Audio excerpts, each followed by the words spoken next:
So that kind of comes naturally, just like catching the football.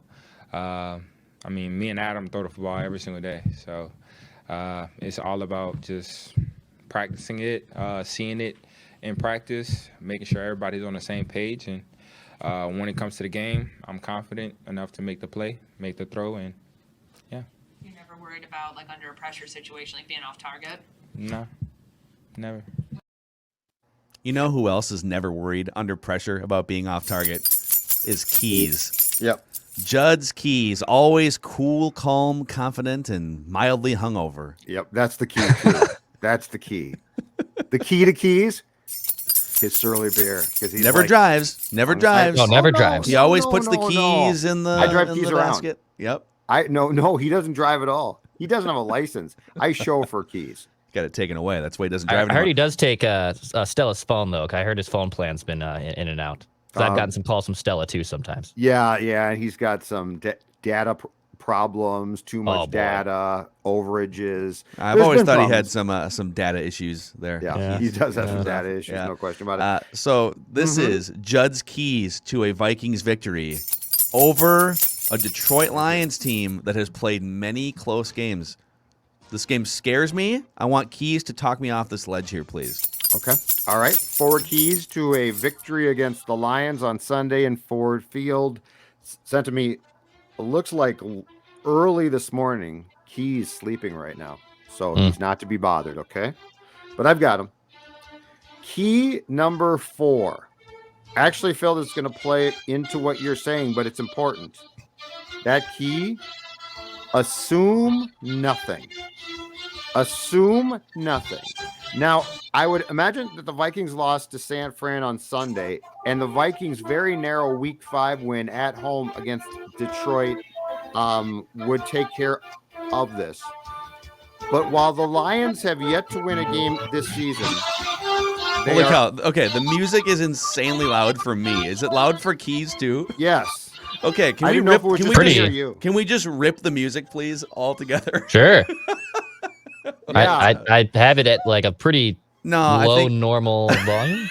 I think we're having just technical problems today. I think today is a technical challenge. Yeah, because it Okay. was loud, but I assumed it was just in my headphones. And I, being the quiet. consummate professional that I am, and Keys is not, I was just going to power through. Something's up with our board or our system. So let's go a cappella here. All right, let's go. Something's wrong. Something's wrong with our board. I refuse to believe that.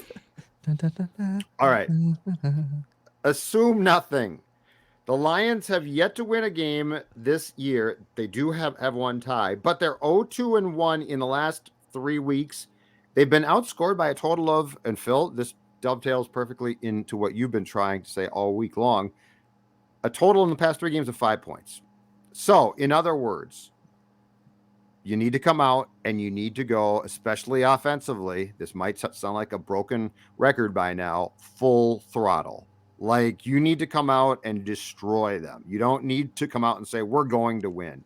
So I will give you a nod, Phil, in saying that your concerns can be taken care of if the Vikings come out and offensively say, we are going to go after them from start to finish. Yeah, here's something. I'll give you a little preview of Purple Props on Purple Daily this weekend. The Vikings and Lions defenses both allow the same points per play. Or I'm sorry, yards per play. Interesting. So they've both, their journeys to get there have been different. The Vikings were very dominating for like a month defensively, then they got hurt. The Lions have actually had like 2 or 3 really big clunkers defensively, and then they've had some good sort of shutdown performances. Dan Campbell. Be tough to. Dan Campbell. Tough to crying say. on the sidelines. Man Campbell. Big victory. Key number 3. Alexander the Great. That's right. So Cook is not going to play, despite the fact that Zim said he's day to day. He should be fine. In the Week 5 win over Detroit at US Bank Stadium, Alexander Mattison on 113 yards rushing on 25 carries. The Lions, 28th in total defense. They are surrendering 376.8 yards per game. They are surrendering 134 rushing yards per game. The Vikings can establish the run fairly easily, I do believe, in this game, to then go to the air and use the pass. Detroit giving up 26.3 points per game, 27th in the league, which unfortunately I think is one spot ahead of the Vikings, but nonetheless still bad. But everything about this lends itself to a game in which you can run the ball to set up the pass, and you should have plenty of success in both. How many plays for Kene Nwangu on Sunday? And by the way, for people ripping us for pronunciation issues, there's been 2 broadcast teams that have pronounced it differently. I went back to the Iowa State, right? I went back to the Iowa State play-by-play guy, multiple games. Kene Nwangu is how they pronounced it in Iowa State, and that is the college that he played at for 4 years. So nice work. So whoever the broadcaster was last week was saying Wong Woo, and somebody else had a pronunciation calling him Kenny. It's Kene Nwangu is how you pronounce it. So how many? I want like 6-7 touches. I want minimum. Oh yeah. And he's going to be the backup running back, so it's probably going to be more than that if he's spelling Alexander Mattison. I would personally like to see about 10. Yes. But get creative too.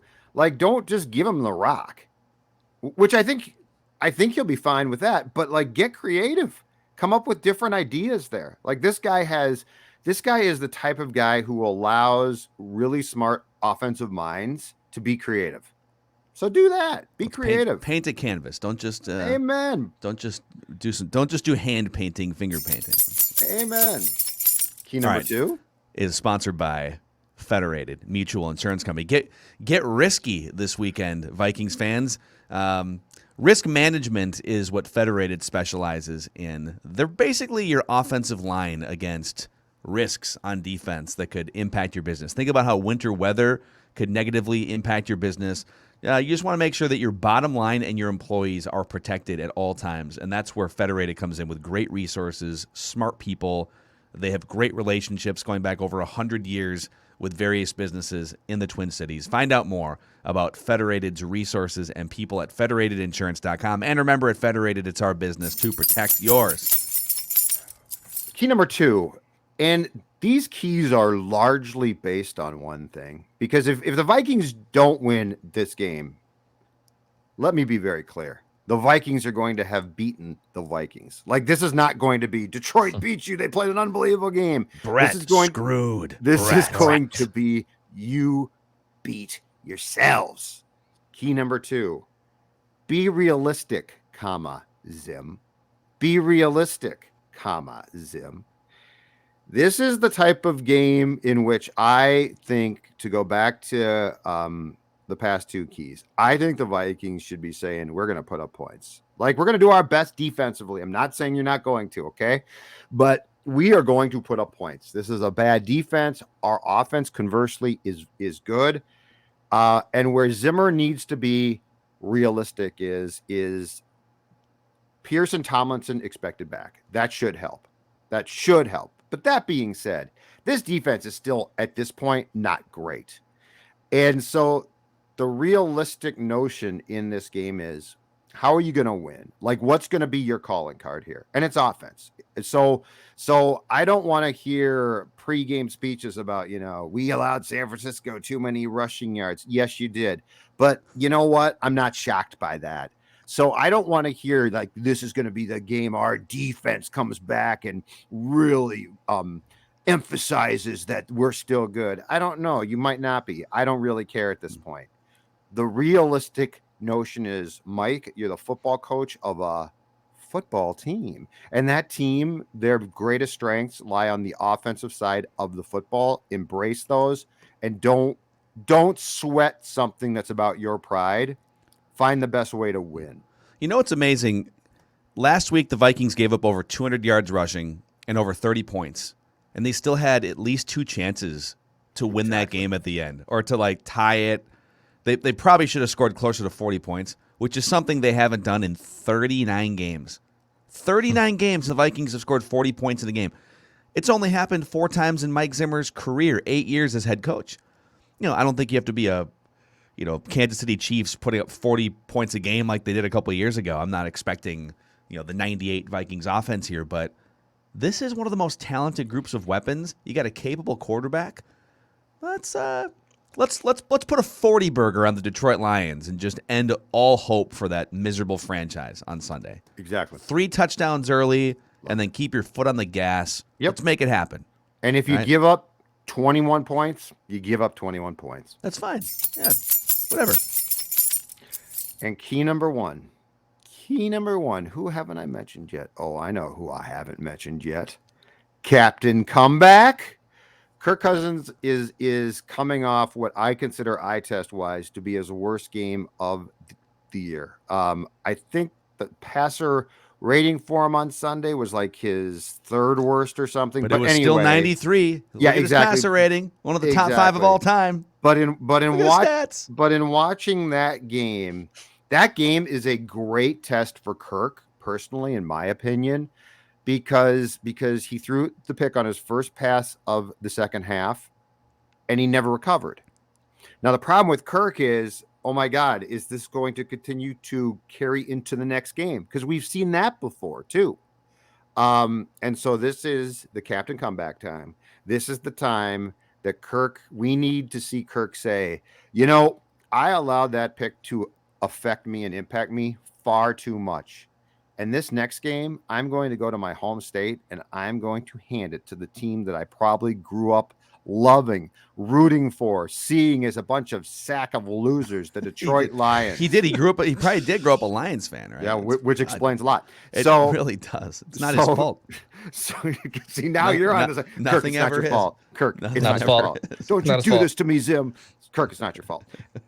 Anyway, the memory of the San Francisco game needs to be completely purged, and everybody, Kirk, Zimmer, everybody needs to lean into the offense, and we need to see. Phil's right. You know what, dude? You were exactly right. 40+ points. How do you guys feel? So Let's Kirk Cousins has a 104.0 passer rating as a Viking in 58 starts. How would you feel about retiring that number? Let's put 104.0 up on a banner and raise it to the rafters inside US Bank Stadium. Huh? Who's coming with me? Dex. Unless Dante's coming up there too. I'm not doing that. That ain't happening. Dante ain't rating wasn't that high, 104.0. right? Yeah, sorry, guy. Sorry, Dante. Yeah, you can get your roll on don't you at the slow my concession roll. stand. You're not going to get a banner in the rafters. Don't you slow my roll. Me and those Phil, small man. hands will be getting our roll on, raising that 11. I'm ready to go. What about his, and you could round up if you want, Declan, here, but a 68.8 completion percent. What if we put that up in the rafters, too? 68. Well, it's a little short from being pretty nice, but I don't know if I can do that either. I mean, people love his stats, man. People love the Kirk he's Tom stat. Let's Brady. put him in the rafters. Actually, you know what they Hang should the do? banners, baby. Just put a box score. Just put all of his box scores. Hang them from the roof. Every box score that he's accumulated as a Viking. Look at those numbers. The I know the numbers. Vikings got trounced in the second half, but The numbers are so good. But his passer rating was over 90. Oh, it's crazy. Week 10 in 2019 against the Broncos. Hang the banner. But you know Hang it. what? I really do believe that this game, because it's Detroit and they stink. I get all that, but this game does provide a great bounce back opportunity in how it looks and what the score is. I don't think I'll save my thoughts for.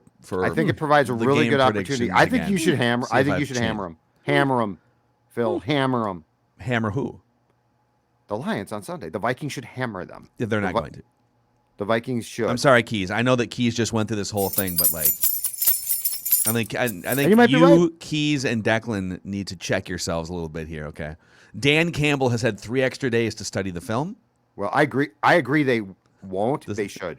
or to eat the canisters of film. Here's the thing. I am setting them up where if they win by 3, I'm going to rip them apart. Yes. Be prepared. I'm going to rip them. Yeah. So there they are. Negative. Judd's keys to a Vikings victory over Thanks, Keys. the Detroit Lions. Don't forget Vikings Vent Line on the Purple Daily YouTube channel right after that game is over. And you can also find our Purple Props edition on Saturday of Purple Daily too, where we take sort of a gambling perspective and look at the trends and the market. So, all right, that's a wrap on this Feedback Friday and Judd's Keys edition of Mackey and Judd. We'll see you guys.